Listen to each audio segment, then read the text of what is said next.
Hello and welcome to Diya Online Science Academy. This is the fourth lecture of electric charges and fields, and in this lecture we will be discussing about electric dipoles. So we will be discussing what would be the electric dipoles, what would be the electric field generated due to such dipoles, and what will happen if we place such dipoles in external electric field.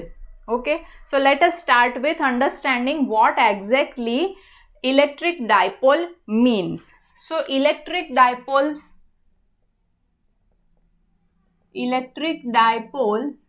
that means two equal and opposite charges, that is plus q and minus q, two equal and opposite charges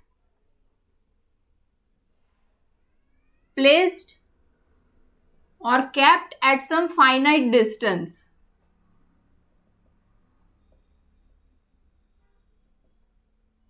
Finite distance forms an electric dipole. See, charges should be equal. That means if I am taking 2 coulomb, then other charge should also be 2 coulomb, but they should be opposite and opposite in polarity. That means if one is 2 coulomb, then other should be minus 2 coulomb. Magnitude wise they are same, 2 coulomb, but if we look at the polarity, it should be opposite, right? And they should not be like that one is placed over here and other is somewhere in the universe. Other should be placed at some finite distance from that first charge itself, right? So if I draw it like this, then plus q minus q, this will give me some arrangement for the electric dipole, right? That means suppose you are taking a molecule of NaCl, बराबर, NaCl का कुछ molecule लेते तो उसके अंदर क्या होगा, Na plus and Cl minus would be there, बराबर. अब उनके बीच में एक क्या बन गया, ये एक दूसरे से एक सर्टेन डिस्टेंस से अपार्ट होंगे, right. So that molecule is actually that is forming electric dipole, right? Na plus Cl minus, similar charges but opposite polarity, right? So that is electric dipole. Now for a dipole, the distance between two charges, they are separated from each other. So distance between two charges is generally represented by 2a. Somewhere in some other book it will be represented by a also, just r also, not 2a. But if we take the distance as 2a, multiple of 2, then it will be easier for the calculation. How it will be easier? So we have to take the distances from the center of this dipole. सारे distances जब भी लेने आएंगे calculation के अंदर, तब यहां से मेजर करना चालू करेंगे. तो if I have taken a, तो यहां पर मुझे ये डिस्टेंस, ये यहां से कुछ इतना, तो क्या लेना पड़ेगा, a/2 plus this distance, right. Instead of that, like here I have taken 2a, तो उसका आधा क्या हो जाएगा, जस्ट a. तो a ऐड करना वो कैलकुलेशन जो है उसको इजी बना देता है, right. That's why for the a's of calculation, the distance between them is taken as 2a. It is not at all wrong if we take the distance as just r or just a. ठीक है, आप लेना हो तो ले सकते हैं, but calculation के लिए ये इजी रहेगा. तो मोस्टली सारी बुक्स के अंदर ये ऐसे ही लिया हुआ दिखाया गया है, बराबर. Now there is a term related to dipole, वो है dipole moment. Dipole moment, it is represented by small p. ठीक है, small p से इसको represent किया. Now what is this p? P equals to distance between the charges and the magnitude of the charge. 2a into q will give me the value for dipole moment. Now this dipole moment is a vector quantity, right? ये vector quantity है. तो vector यहाँ पर किसको होगा, ये distance है तो इसको हम लोग दे सकते हैं, डिस्प्लेसमेंट है तो उसको हम लोग वेक्टर दे सकते हैं। तो इसको वेक्टोरियली ऐसे रिप्रेजेंट करते हैं, 2aq इक्वल्स टू p हो गया।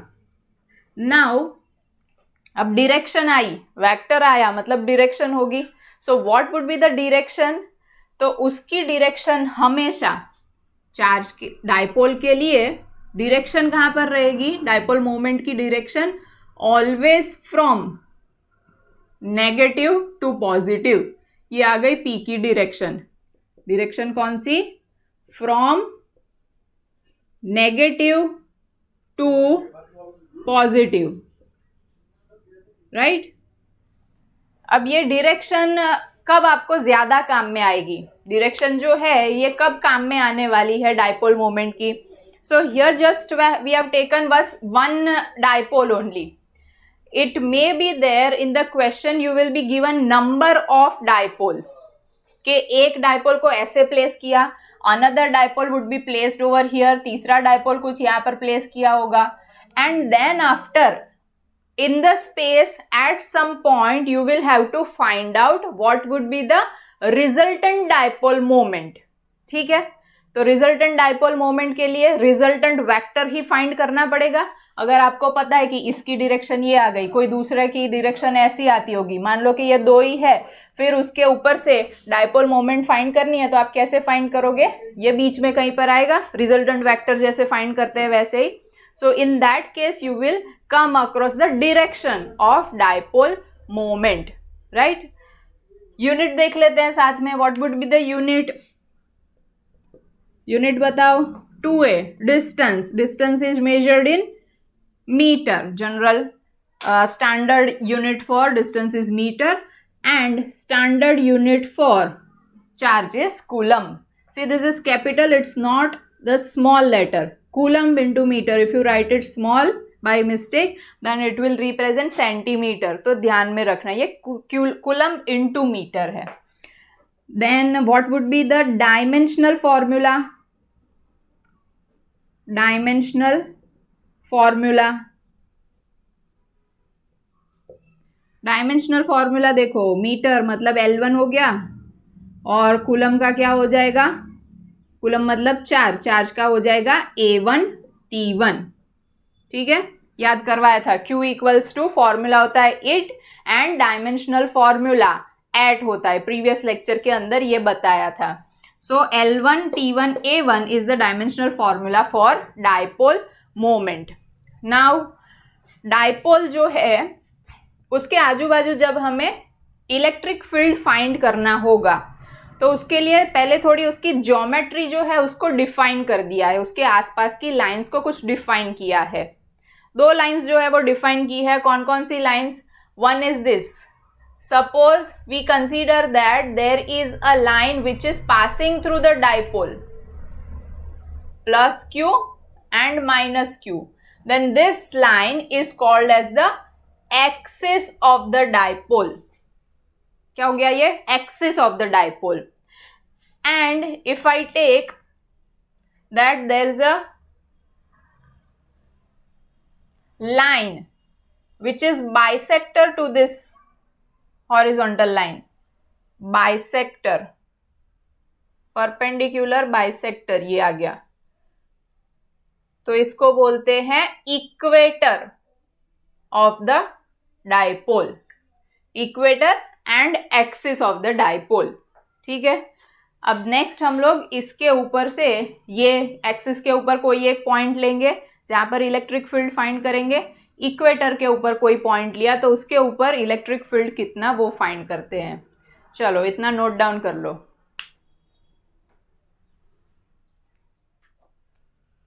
Now first let us find out what would be the electric field on the axis of a dipole. Electric field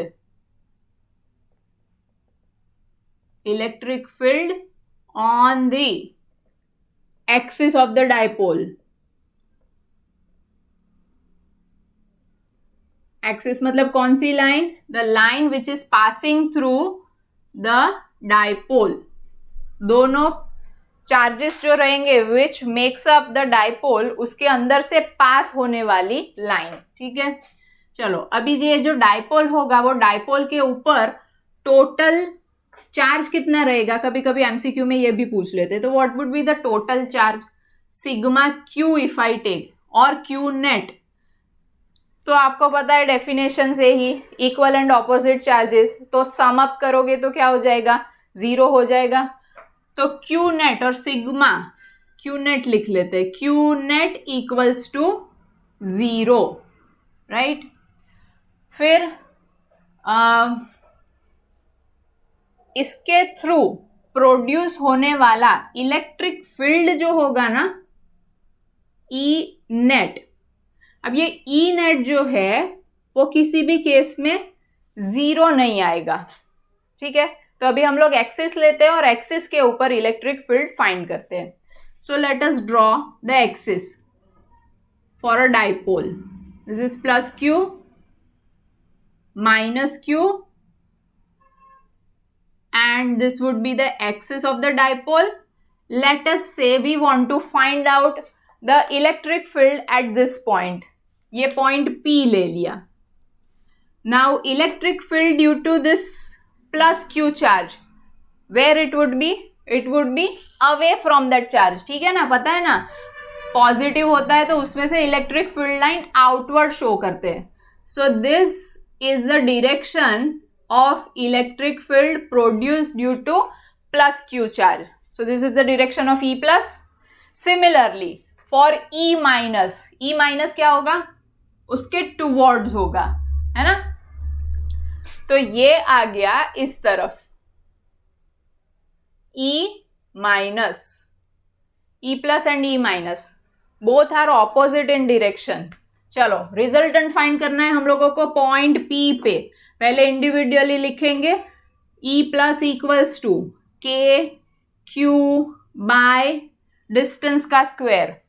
distance कितना आ जाएगा, सी ये आ गया डिस्टेंस 2a. ठीक है, सपोज ये इसका डिस्टेंस जो है, मैंने क्या बताया था, जो सेंटर से होता है वो डिस्टेंस हम लोग लेते हैं, सेंटर से उसका डिस्टेंस यहाँ पर r ले लेते हैं, बराबर. सेंटर से P पॉइंट का डिस्टेंस R ले लिया, तो प्लस Q से उतना उसका डिस्टेंस कितना आएगा, this distance would be the distance R. So E plus equals to के क्यू बाय, अब हमें डाइपोल से यह डिस्टेंस नहीं लेना है. E plus is generated due to what, due to plus Q charge, तो प्लस Q से उसका डिस्टेंस लेना पड़ेगा, बराबर. तो प्लस Q से उसका डिस्टेंस कितना, टोटल में से इतना कम ये डिस्टेंस है, सो टोटल में से a जितना कम, so this would be r minus a whole square. ठीक है, इसकी डायरेक्शन कौन सी आ जाएगी, डायरेक्शन कौन सी आ जाएगी, towards left, towards left. Similarly, E minus equals to KQ by, अब प्लस चार्ज कहाँ पर है, इस P पॉइंट से R से A डिस्टेंस जितना extra, so R plus A whole square, and it's direction is towards right. Now अब ये एक ही लाइन के ऊपर है दो वेक्टर्स, उनका रिजल्टेंट क्या होगा, कोलिनियर है ना ये, तो एक ही लाइन पे है बट ऑपोजिट, तो रिजल्टेंट के लिए क्या करेंगे, सब्ट्रैक्शन. सो ई रिजल्टेंट और just E on the axis at point P equals to E plus minus E minus, या तो हम लोग यहाँ पर प्लस कर दे, फिर मैग्नीट्यूड के साथ यहाँ पर इसको मैग्नीट्यूड के अलावा डायरेक्शन के साथ अगर प्लेस करेंगे तो भी ये चीज आ जाएगी. सी दिस इज, ये माइनस आ जाएगा, अगर मैं साथ में यहाँ पर माइनस Q चार्ज है वो लिख लूँ तो यहाँ पर प्लस लिखने पर ही साथ में मुझे माइनस साइन जो है वो मिल जाएगी. ठीक है ना, मैं ये वेक्टर्स जो है वो वेक्टर्स के लिए समझ में आ गया कि दोनों ऑपोजिट है, इसलिए हमें सब्ट्रैक्शन करना पड़ेगा. अब जब यहाँ पर मैग्नीट्यूड के साथ डायरेक्शन भी ले लेते हैं तो लेफ्ट एंड राइट से हमें ये ऑपोजिट ऑलरेडी मिल रहा है, तो इसको हम लोग ऐड करते थे, वेक्टोरियली ऐड करने पर k q by are minus A whole square minus k q by, ये माइनस साइन इधर लगा दी, r plus A whole square, taking the unit vector as common. तो अब इसमें से के क्यू भी तो कांस्टेंट है, so K Q equals to के Q into 1 by are minus A whole square minus 1 by R plus A whole square, P cap. Expanding these brackets and taking LCM simultaneously, this will give me r square plus 2ar plus a square. ठीक है, this would get multiplied over here, this would get multiplied over here, and I have expanded also r square, minus sign हो जाएगी इसकी, minus minus plus 2ar plus minus a square divided by, this is what, r minus a and this is r plus a. So what remains in the next step is r square gets cancelled out, a square gets cancelled out. The remaining term is the middle term, that would be 4ar upon r minus a plus a. So that is r square minus a square, and that would happen 2 times for this pair and for this pair. So making square of this bracket and the unit vector. So if I rearrange this numerator, I can write it like this. ये जो 4 है उसको 2 into 2 करते हैं, तो 2 into 2 then a then q, k r divided by r square minus a square whole square p cap. Now you must have understood that 2aq मैंने इसको अलग करके क्यों लिखा. What does 2aq represent? P, dipole moment P. So इसकी जगह पर मैं लिख देती हूँ 2kpr upon r square minus a square whole square p cap. So this would be the general equation for the electric field on the axis of a dipole. ठीक है, कोई भी पॉइंट ले लो, कहीं पर भी पॉइंट होगा, पास में होगा, दूर में होगा, कहीं पर भी हम लोग ये फॉर्मूला जो है वो अप्लाई कर सकते हैं. Now we will take a special case where this point would be somewhere far away from the distance 2a. ठीक है, जो भी डाइपोल है ना उससे काफी दूर एक्सिस के ऊपर पड़ा हुआ है, वो P पॉइंट जो है हमने लिया वो काफी दूर है, ऐसे अगर ले तो. सो सी, काफी दूर मतलब क्या हो गया कि I have told you that ये डाइपोल मतलब क्या हो जाएगा, डाइपोल दैट मीन्स NaCl. तो अब NaCl मतलब ये डिस्टेंस कितना होगा, नैनोमीटर में, एंगस्ट्रॉम में, ऐसा होगा कि नहीं, बहुत ही छोटा डिस्टेंस होगा. Now in comparison to that if I take a point which is उसको 5 सेंटीमीटर जितना दूर या 10 सेंटीमीटर जितना भी अवे कोई P पॉइंट लिया ना, then also that distance is quite greater than the distance between the charges. ठीक है ना, इन दोनों, ये तो एंगस्ट्रॉम में होगा, नैनोमीटर में होगा, उसकी कंपैरिजन में ये पॉइंट मैंने कोई हायर यूनिट में ले लिया तो भी वो हमें फार अवे कहा जाएगा. तो स्पेशल केस में क्या डिस्टेंस ले रहे हैं हम लोग, स्पेशल केस में R is far greater than A. Now taking this condition, applying this condition into the general equation, E axis के अंदर R square में से A square माइनस करना, मतलब ये बहुत ही बड़ा यूनिट होगा जिसमें से थोड़ी सी क्वांटिटी जो है वो माइनस करनी है, बराबर। एक बड़े से ओशन में से एक बकेट पानी निकाल लेना, कुछ फर्क पड़ेगा? नो। सो इसको मैं निग्लेक्ट कर सकती हूँ, बराबर, आर स्क्वायर को निग्लेक्ट कर सकती हूँ। सो नाउ री writing the E axis, axis के ऊपर के इलेक्ट्रिक फील्ड का इक्वेशन जो है वो फिर से लिखते हैं। 2kpr, considering this condition it would be r square and its square, खाली ये गया ना, स्क्वायर तो बचा, तो r square and its square, p cap. So 2kp, इधर है एक r और नीचे हो जाएगा r raised to 4, 1 r will get cancelled out and the denominator will be r cube. ठीक है, E axis by magnitude you can write it like this, E axis equals to 2kp by r cube without the unit vector. ठीक है, now notice this thing, the electric field due to a point charge was inversely proportionate to the r square.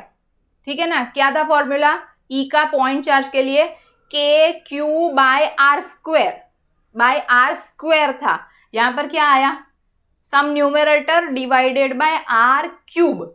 ठीक है, so due to dipole the electric field varies as inversely proportional to the cube of the distance between them, E proportional to 1/r cube, ये relation आया इसके लिए।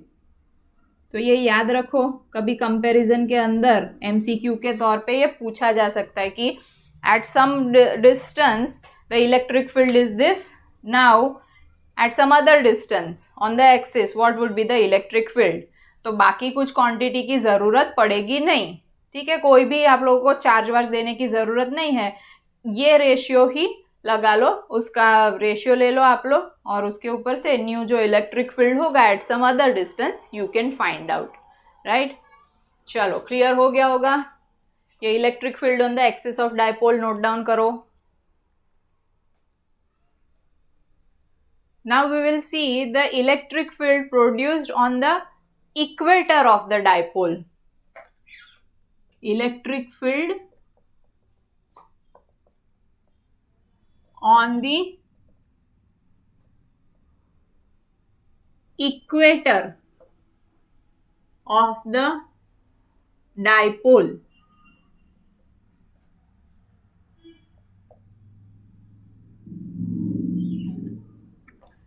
चलो, तो सबसे पहले डायग्राम जो है वो ड्रॉ कर लेते हैं कि एक चार्ज लिया, दूसरा चार्ज लिया, plus Q minus Q,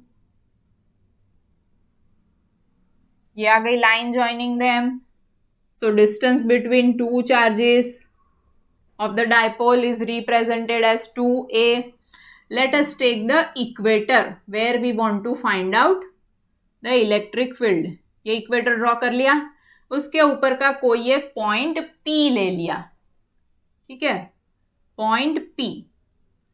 Now electric field at point P due to positive charge would be in this direction. Is that true or not? Correct? ठीक है, प्लस है तो उसमें से आउटवर्ड हर एक डायरेक्शन में होगा, तो हमें कहाँ पर फाइंड करना है? P पे। तो P में कौन सी डायरेक्शन आ रही है? ये, तो यहाँ पर हम लोग ऐसे आउटवर्ड फाइंड ड्रॉ करेंगे। नाउ नेगेटिव के लिए through P point it would be like this, negative के लिए टूवर्ड्स द चार्ज होता है, तो ये आ गया ऐसे, correct. This is the direction of E plus and this would be E minus. Now let me complete the diagram. Now you know that when you have two vectors like this, बराबर, कोई भी ऐसे ऐसे vector हुए तो उसका resultant magnitude क्या होगा? रिजल्टेंट उनके बीच में आएगा कहीं पर, ठीक है। तो ये सपोज के इनके बीच में यहाँ पर ऐसे रिजल्टेंट वेक्टर जो है वो आएगा। अब सबसे पहले डायरेक्टली हम लोग इसको ऐसे लेने के बदले क्या करेंगे? We will divide E plus as well as E minus into its components. ठीक है, तो I'll draw the E plus vector separately. E plus ये एक component, ये एक component. So if I take this as theta, this would also be theta, है ना, ये वाला थीटा है तो ये भी थीटा हो जाएगा. So the component with which angle has been made by the vector is its cos component. हमेशा याद रखना, जिसके साथ भी एंगल बनाया वो cos component होता है. So this would be E plus cos theta and this would be E plus sin theta component. Similarly, I will be drawing the components for E minus vector. So E minus cos theta and E minus sin theta would be the components like this. हो गया. Now अब इनको मर्ज करके देखो, ये actually क्या है, ये P पॉइंट है, P पॉइंट है, तो साथ में देखना पड़ेगा.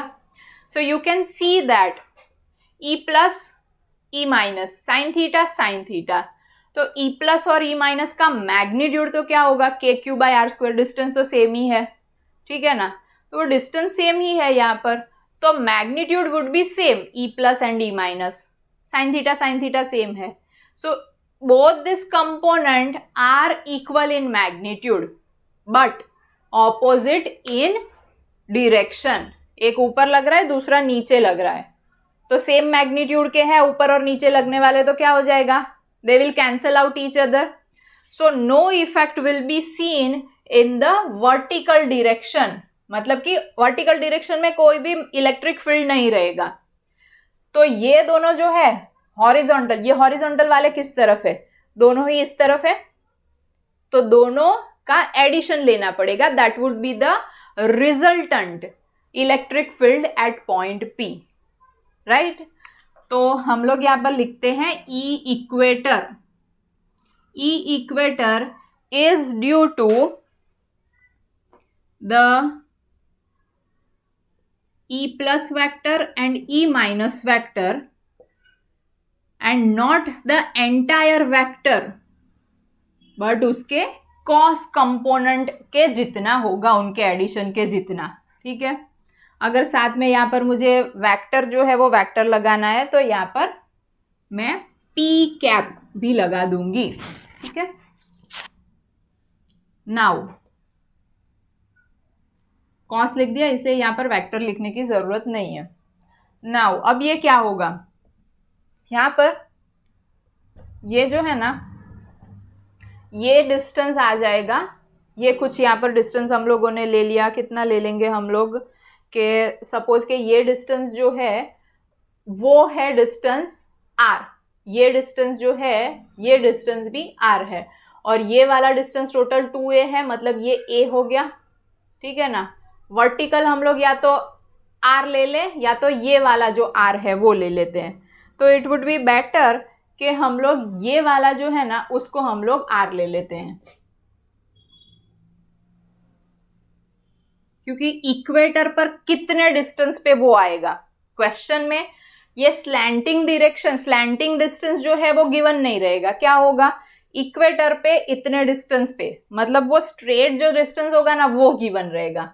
तो इसको r ले लिया, ये a है, so this hypotenuse will become under root r square plus a square and similarly this hypotenuse also. Correct. अब individually E plus and E minus जो है वो भी देख लेते हैं. E प्लस इक्वल्स टू के क्यू बाय आर स्क्वायर, मतलब डिस्टेंस ये रहा, बराबर.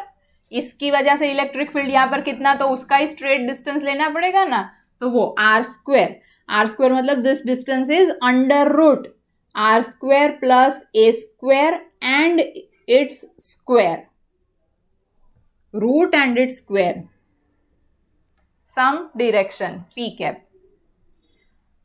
Now square and square root cancels out each other, so this will be kq by r square plus a square, and E minus would be kq by r square plus a square, its root and its square p cap equals to kq by r square plus a square.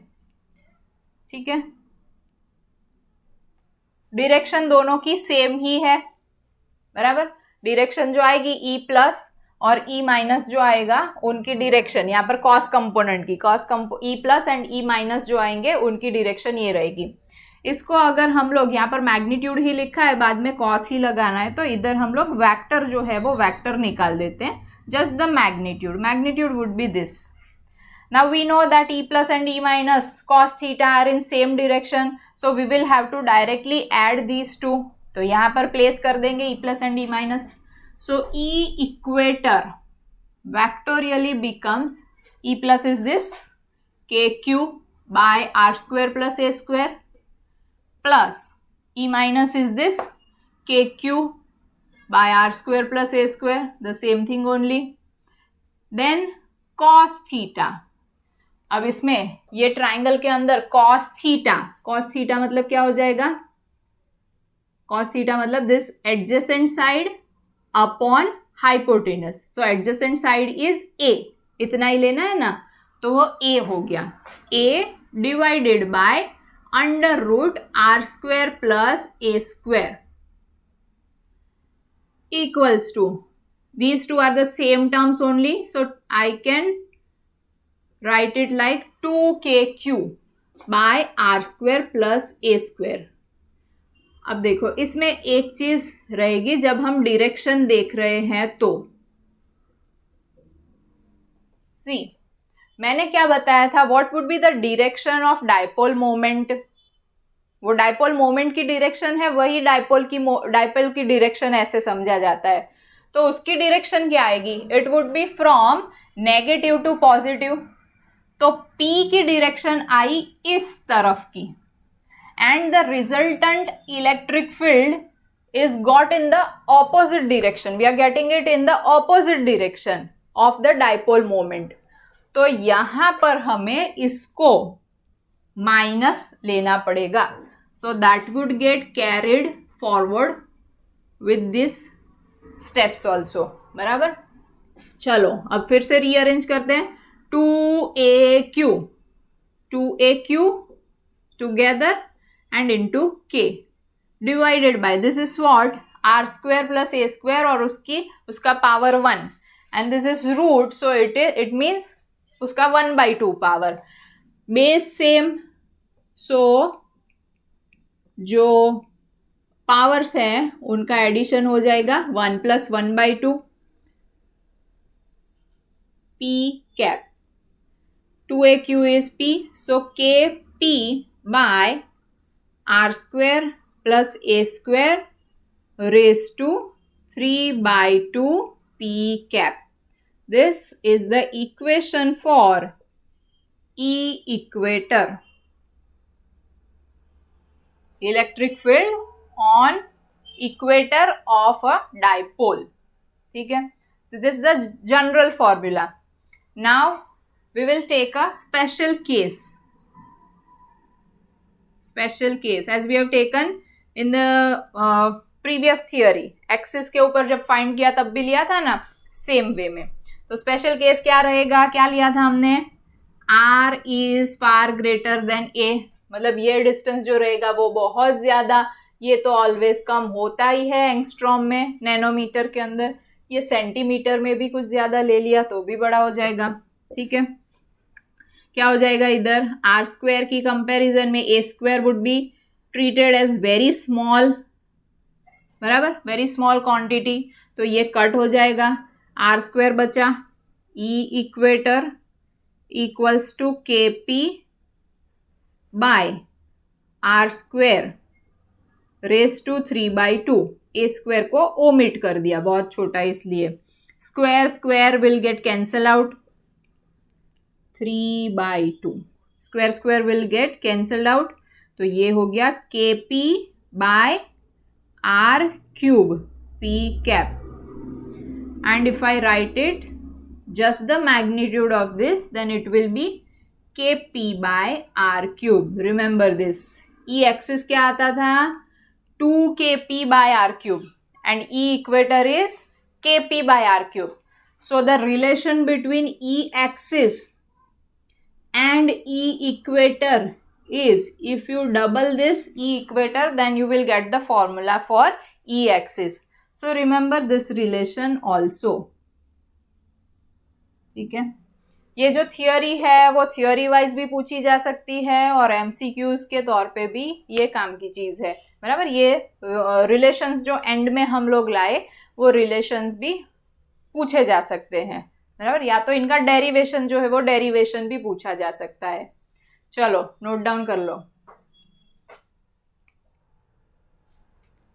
Now what happens if we put this dipole, if we keep this dipole in some external electric field, और वो electric field भी कैसा uniform होना चाहिए, उसके अंदर place करें तो क्या होगा? So something will happen, some forces, कुछ फोर्स लगेगा. क्या लगता है वो देखते हैं. तो dipole in a uniform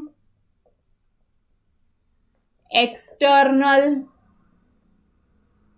electric field.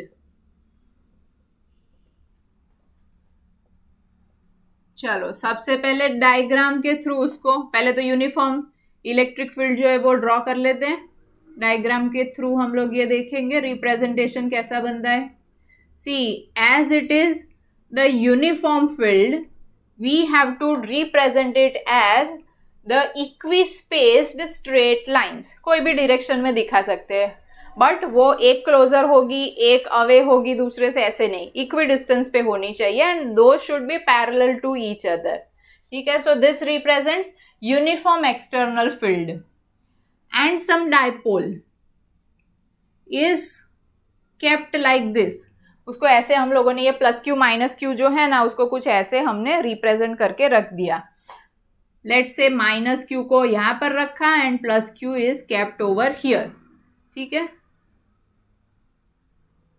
Now as I have shown the electric field in this direction, left से राइट में दिखाया, दैट मीन्स ये क्या हो जाएगा, ये ऐसा इलेक्ट्रिक फील्ड जो है वो यूनिफॉर्म इलेक्ट्रिक फील्ड को किससे बनता है, वो ऐसे दो प्लेट्स अगर ले ले, लंबी सी प्लेट्स होगी और एक के ऊपर नेगेटिव चार्ज दूसरे के ऊपर पॉजिटिव चार्ज लिया, देन द इलेक्ट्रिक फील्ड, दोनों के ऊपर सेम चार्ज, तो जो इलेक्ट्रिक फील्ड बनेगा ना, that would be uniform electric field.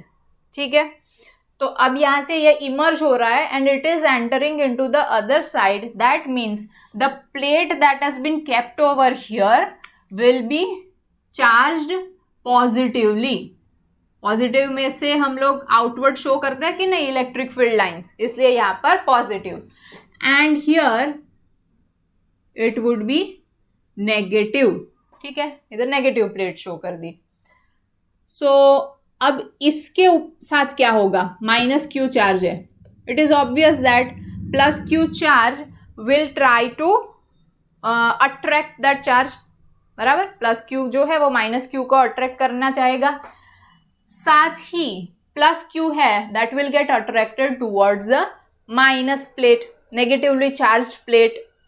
तो एक के ऊपर फोर्स लगा इस डायरेक्शन में, दूसरे के ऊपर फोर्स लगा इस डायरेक्शन में. कितना कितना फोर्स लगा होगा, F minus equals to Q E, बराबर. E equals to F by Q, definition के टाइम पे देखा था इलेक्ट्रिक फील्ड की डेफिनेशन के टाइम पे, E equals to F by Q. So here it would be F equals to Q into E and F plus would also be equals to Q into E if I just take the magnitude.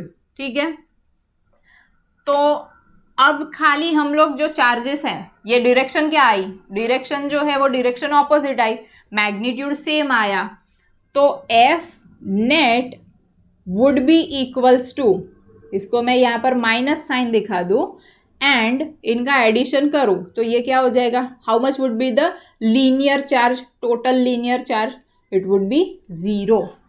C, Q net 0, dipole के लिए Q net 0, when it is kept in external field F net is also equals to 0, but E is not equals to 0. Electric field 0 नहीं होता है.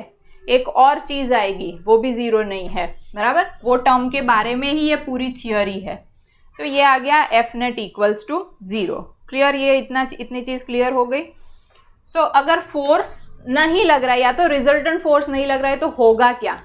Now see, these two forces are not co-linear, they are somewhat apart from each other. एक कुछ ऊपर लग रहा है, एक कुछ नीचे लग रहा है ना. तो क्या हो जाएगा, उसकी वजह से मैग्नीट्यूड भी इक्वल है एंड को-लिनियर नहीं है. सो सच फोर्सेस फॉर्म अ कपल, बराबर.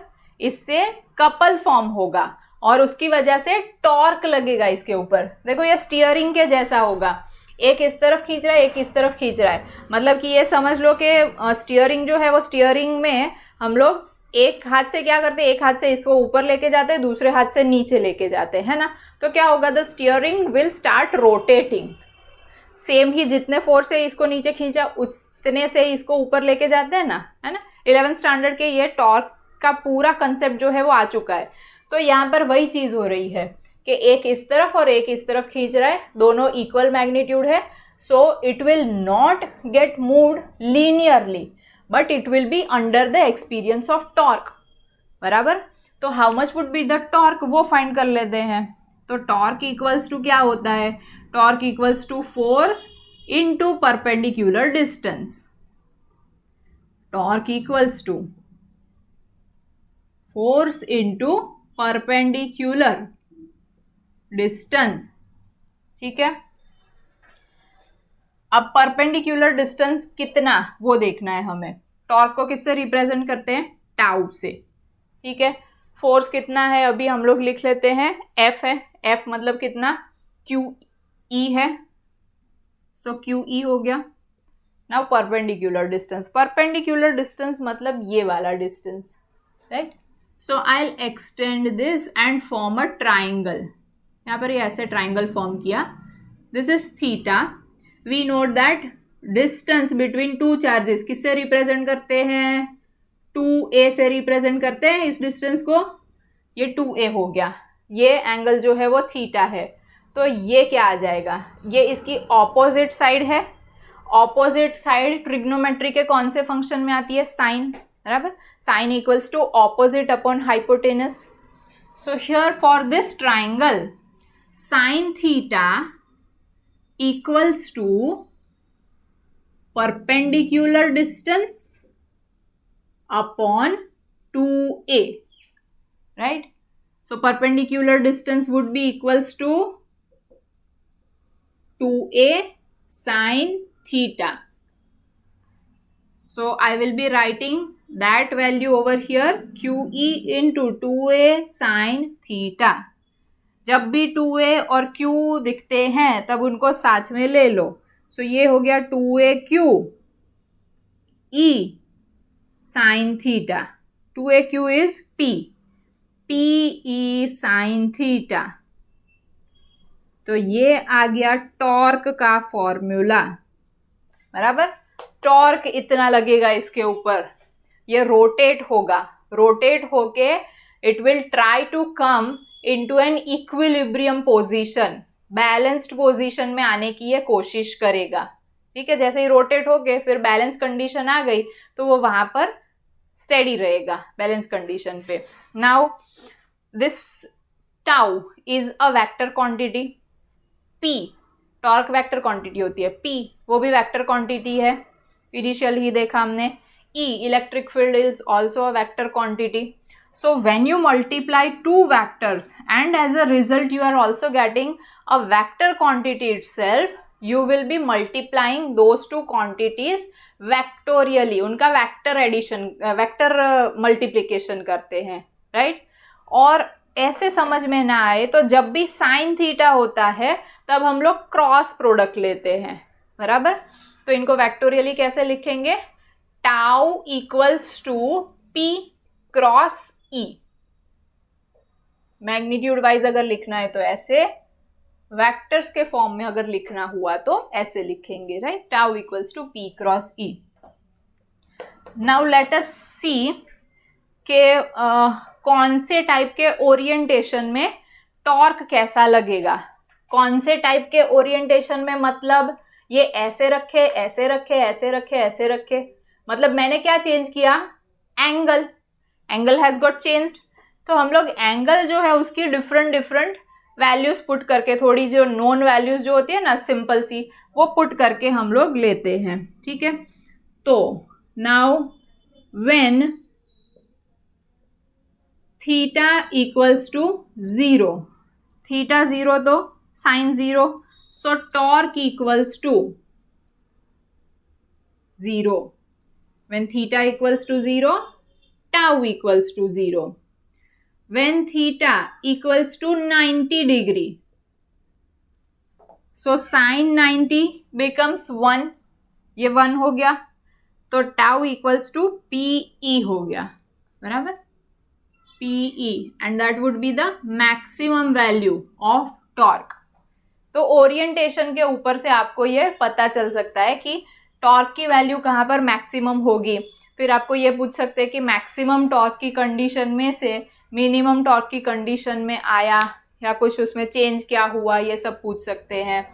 फिर जब आगे देखेंगे तब इस सिचुएशन में इसकी एनर्जी कितनी होगी, वो सब जब हम पोटेंशियल वाला टर्म देखेंगे उसके अंदर ये चीज़ आएगी, ठीक है. तो एनर्जी कौन से ओरिएंटेशन में सबसे ज़्यादा होगी, in which condition the energy would be minimum, which would be the most stable and which would be the most unstable condition. Because stability check करने के लिए हमें एनर्जी जो है उसके ऊपर फोकस करना पड़ता है. एनर्जी के ऊपर से ही हम लोग एस्टिमेट लगा सकते हैं कि कौन सी कंडीशन जो है वो इक्विलिब्रियम वाली कंडीशन है, स्टेबल इक्विलिब्रियम वाली, right. So for now we will just be dealing with the minimum torque and maximum torque, ठीक है. चलो, क्लियर हो गया होगा, ये भी नोट डाउन कर लो.